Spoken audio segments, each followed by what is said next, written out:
Okay, so rinse and repeat. Today is Tuesday, November 28th. I am making more lentil soup. I'm making more lentil soup before I leave here tomorrow. Tomorrow is supposed to be my last day in New Haven, although plans can change. And thankfully, Amtrak has flex tickets. But right now, the plan is to make as much lentil soup as I possibly can and head back up to Boston.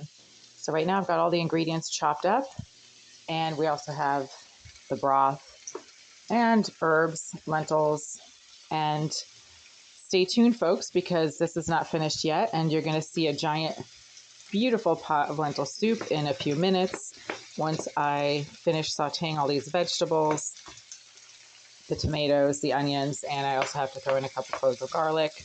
But this is how you start making a really great lentil soup. It's a hearty, very nutritious winter meal. You can turn it into a meal if you want, with some crusty bread and grass-fed butter. And yeah, this is how it starts. Chop up a bunch of vegetables, start sauteing them with some olive oil and salt. So this is phase one of batch number 2 of lentil soup of Thanksgiving weekend 2023.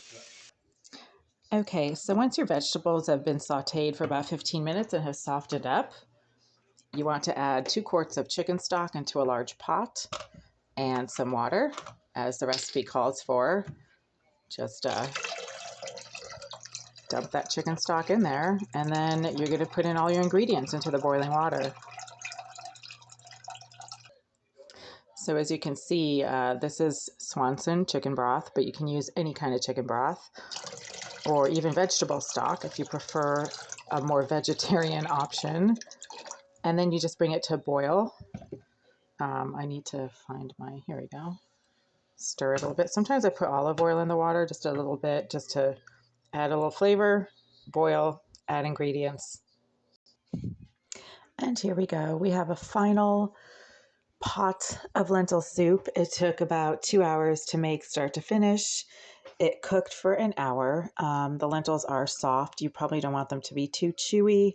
There's a ton of carrots, celery, onions, garlic, rosemary, a little bit of sage, no thyme. I know it's a song, and tons of olive oil. So there you go. Thanksgiving. This is basically Thanksgiving cooking project part 2, and it has just wrapped up. So now we're going to plate this out, put it into bowls, and enjoy it.